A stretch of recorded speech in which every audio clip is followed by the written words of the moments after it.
We're live on the Exit 52 podcast. It is Tuesday, January 30th, 7:30 p.m. My name is Jake Luke, and I'm joined on my screen by one Eric RDT, Rubenstein DT. How we doing?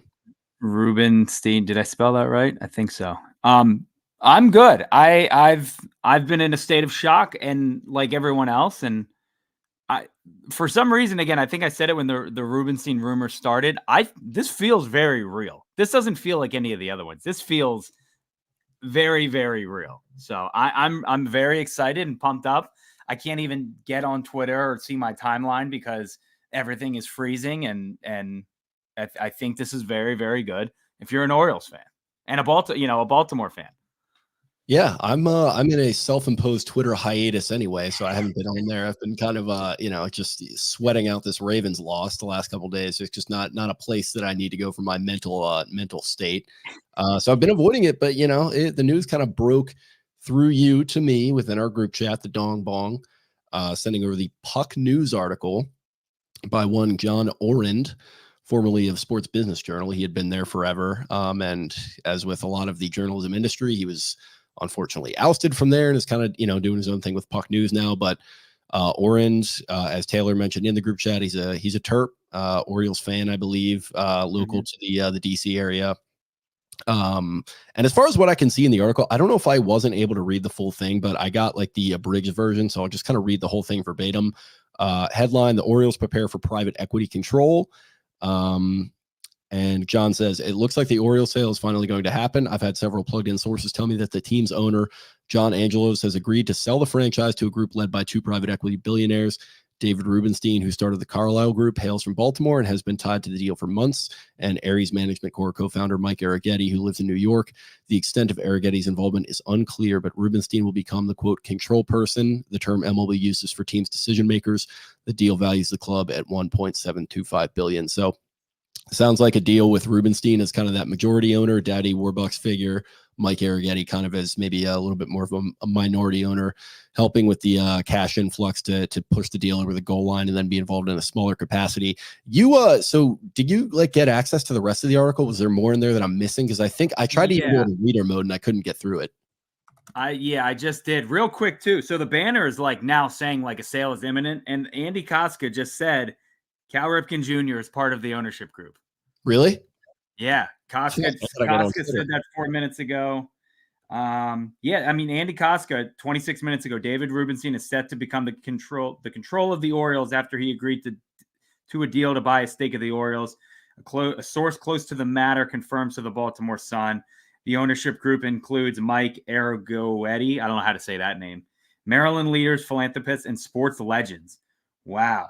This is, again, like the banner's reporting it, Yuli's tweeting it out. Like this absolutely 100% seems like the real shit.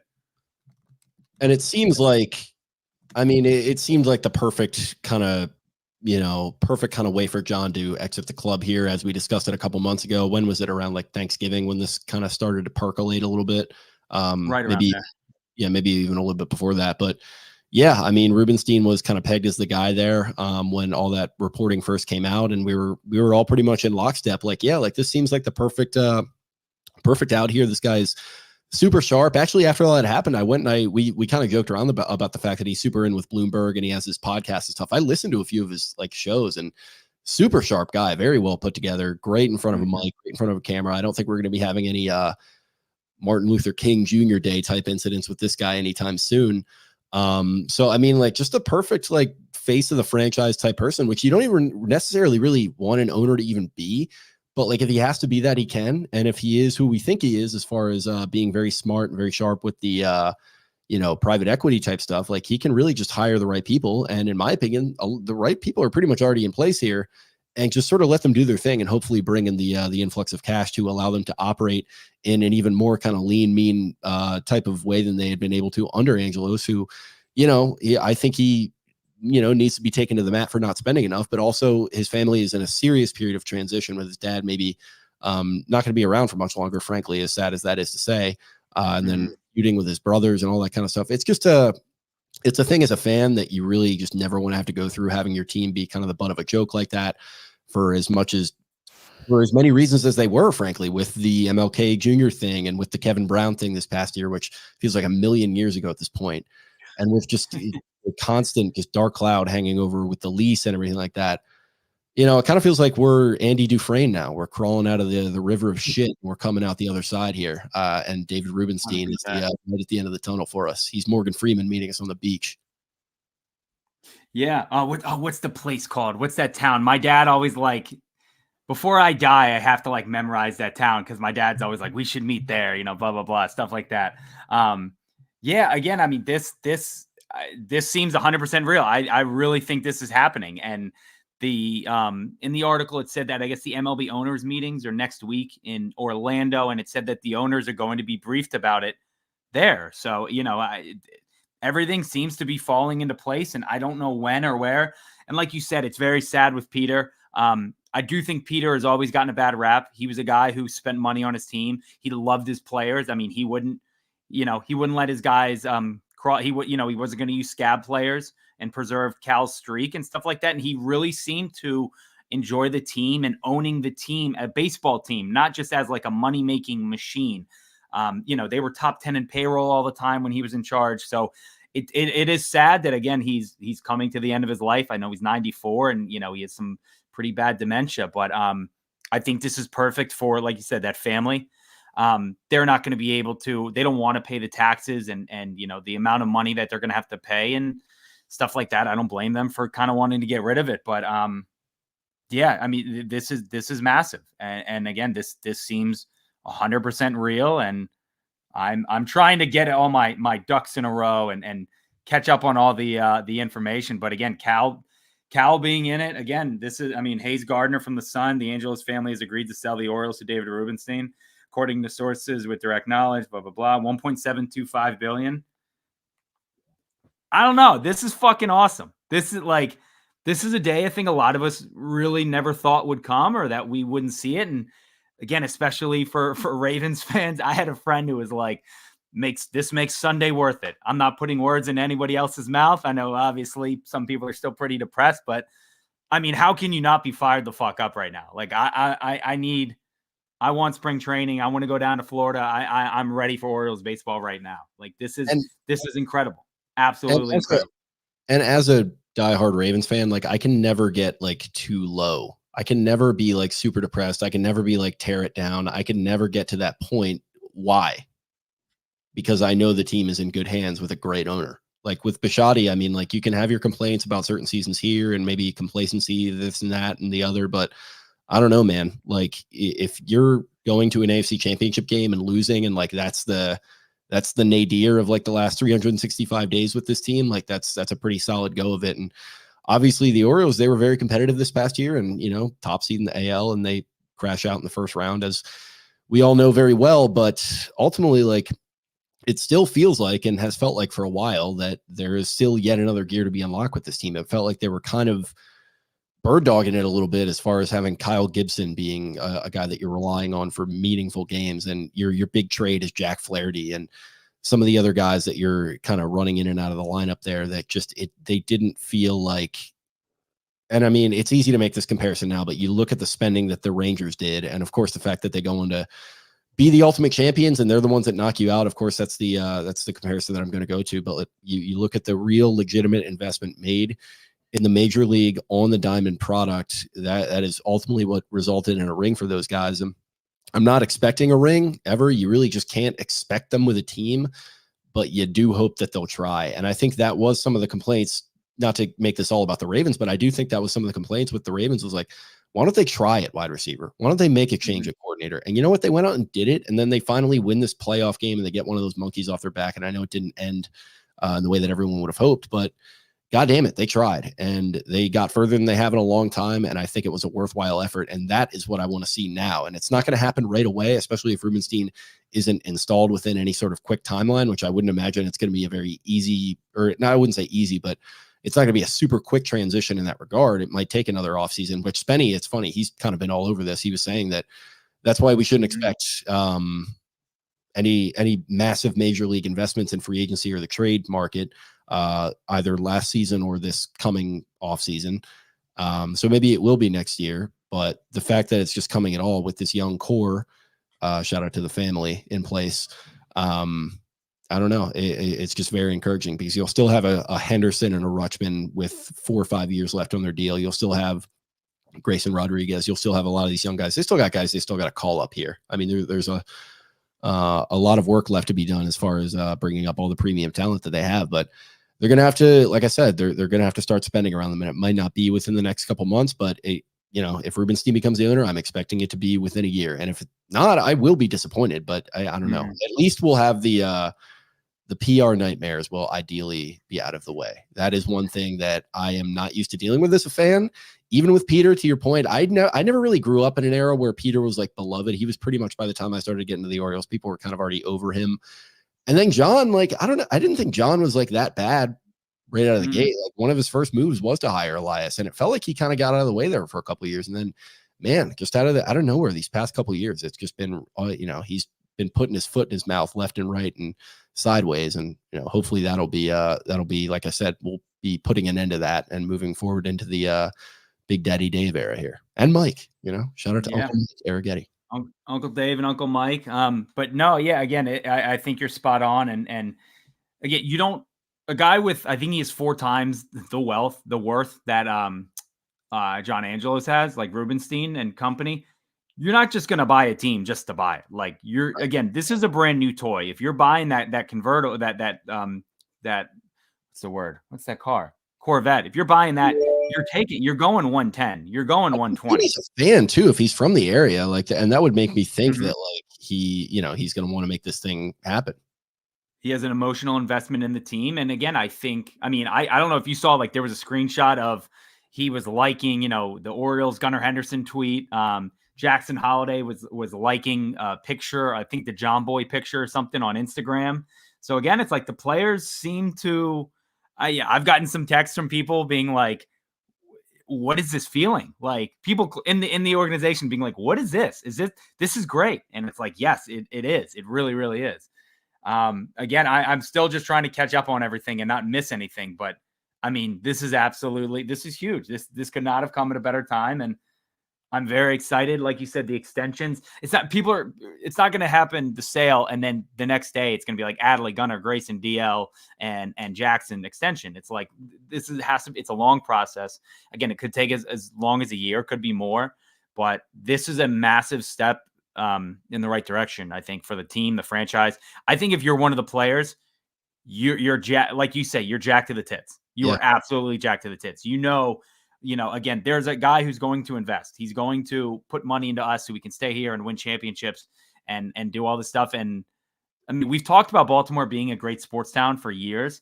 And now it's like, listen, we're on the cusp of something, and we really could break through here if this happens and if some extensions happen. And it's just like the Black Angelos cloud will just be gone, just gone. So that would be huge. I mean, that would be so big. So I'm very excited. I can't stop reading every tweet and article and everything, but I'm very excited. People are saying, hey, it was my tweets to Rubenstein who really put it over the edge. I don't want any of that credit. Please stop saying that. Please stop tweeting me saying that. I didn't have anything to do with this, but somebody said legitimately cannot be happier. I'm in that state right now. I was minutes away from going to get Chipotle, and I would have just that high of seeing all these tweets and the stories come in. I've never heard of Puck News. I told you guys they were muted, or I had them blocked because I think they were an ad on Twitter, so I blocked them. That's what I do with all the ads. And thank God that it came through for some reason. But this is great. Twitter forever, and good things will happen, and I'll just miss them, and then you guys will tell me about them. Yeah. True. You don't have to come back. And you hit on a good thing there with the extensions too. Really that should be the first order of business. I was getting a little ahead of myself with like getting into the free agent market and this and that. And it really, if he does take this controlling interest within this offseason, wouldn't shock me at all to see them start with Adley and just do that one, then get Gunnar and just keep going down the line and at least get 1 or 2 of them knocked out before it's time for next off season and whatever might happen. Not totally privy to all how that would look necessarily, but I don't know, man. Yeah, that's really is kind of the number one thing, is keeping up the young faces of the franchise locked up, because those are the guys that brought them to that 100+ win season. Those are the guys who should be the face of the franchise moving forward. And then, you want to supplement them obviously with legitimate major league talent. And obviously it's not going to be a Los Angeles Dodgers situation. And I don't think that situation should exist in pro sports, frankly, but that's neither here nor there. And I don't know. We'll see how it works out for the Dodgers, but for the Orioles and the AL side of things, like, I don't know if they can get that young core, #young core locked up, and then go to work next offseason and go get some legitimate free agents with the real money that you're going to be working with. I think that is a pretty darn big deal here. And yeah, like we've been saying, it's going to feel nice to be out from underneath that black cloud. And you mentioned the people within the organization. I mean, not to like call out Angelos specifically or anything, but it's just kind of like the culture in there. It didn't sound like it was always the most fun place to work. And like, it just, I don't know. It just felt like time for a change. They were caught between generations. I don't think John ever really wanted to do this. I think he maybe tried to convince himself that he did, but it just like, it wasn't really like father like son as far as the passion behind all of this stuff. And, it didn't really seem cut out for the PR aspect of it either. I think he was, I think he was a dog chasing a car. I think he wanted to own the team, and I think he wanted to be involved, and he wanted to make daddy proud and, right, do all that. But then I think when it happened, he's like, oh shit, what do I do now? Like, what, I don't really want to do all this, but I just want to own the team. It's like, he just wanted to play MLB The Show. That's what he wanted. So who could blame him? It's a great game with the what's it called coming out today too. So the cover athlete. So big day. Yeah, are you thinking our guy got a chance or? Well, it's Vladdy. I thought Gunnar or Adley. That was confirmed. Yeah. Look at me. I blogged it earlier. I got a loop. Well, I saw Adley share the one of him like this morning. Maybe I was late to the party on that Instagram story, but I was like, oh yeah. Maybe. But no, this is great. Again, I just keep saying over and over. I don't know. I have nothing else to say. This is incredible. This is very, very good. Nothing else to say, huh? I got nothing.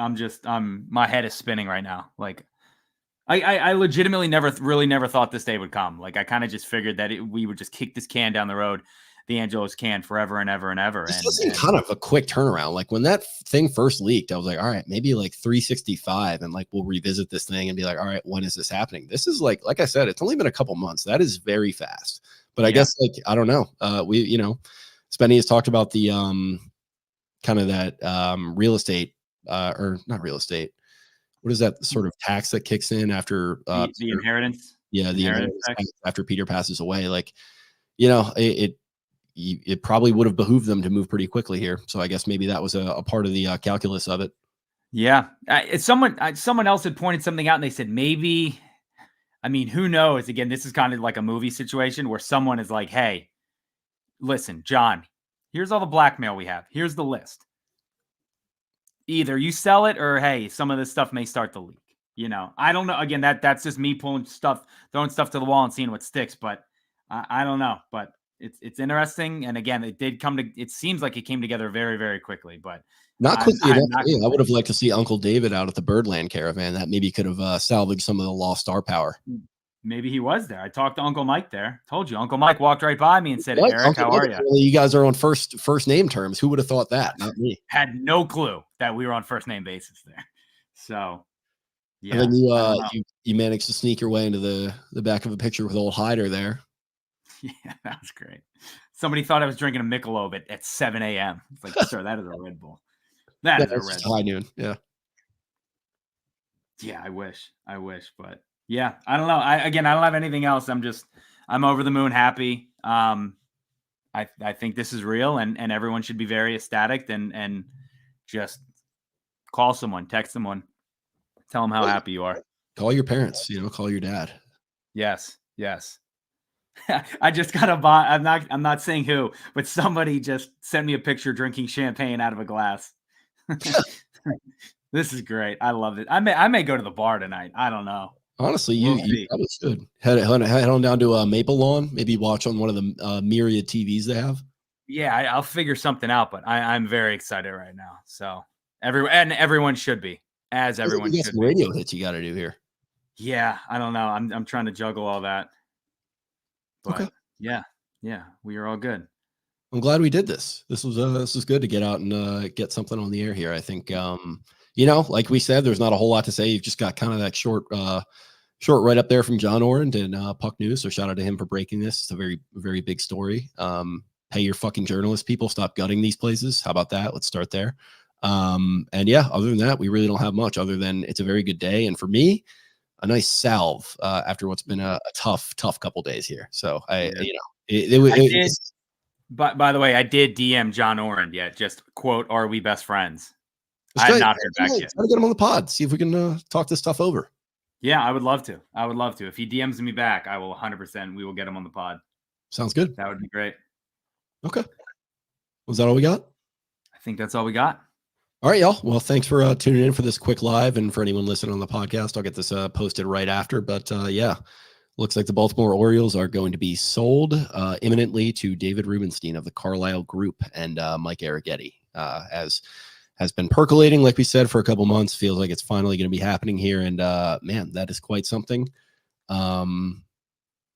Amazing news for a young team that it just felt like there were just a few big roadblocks in the way that were preventing them from reaching their full potential. Feels like those roadblocks may soon be bulldozed out of the way, and liftoff will truly be happening from there. So thank you all for tuning in here as I still get over this, whatever the hell, cold from the 7th level of Hades that I've been dealing with here for the past 7 days. Thank you for listening to Eric as he just takes over, just hundreds of text messages from people, just grown men with tears in their eyes, just, reaching out to him and just making their jubilation known. Hark, hear ye, hear ye. The king is dead, long live the king, things of that nature. So thank you guys once again. We'll talk to you probably more on this soon, I would think. As more details come out, we'll try to stay up on this. Maybe we'll try to get John on the pod and talk it over with him. And in the meantime, we'll have more Raven stuff coming your way, unfortunately, breaking down that whole debacle, and then more off-season content as well for you. And got some fun stuff, hopefully, in the works for as far as how we're going to be covering this Orioles season that we've been talking about. So staying on top of all of it. We're 2 months out from opening day here, it feels like. So we're getting very close, and this is a great way to start that off. So thank you guys for tuning in for this impromptu little emergency pod about this sale. And like I said, we'll be back very soon. You can find us on social media at Exit52 Podcast across Twitter, Instagram, TikTok. I am at Jake Luke. That's LOUQUE. Eric is at EDITTI22. You can find Spenny at Ravens4Dummies. That's the number 4. Brian at Barstool Banks, and Taylor at Taylor Smythe 10. Thanks again, guys. We'll talk to you soon.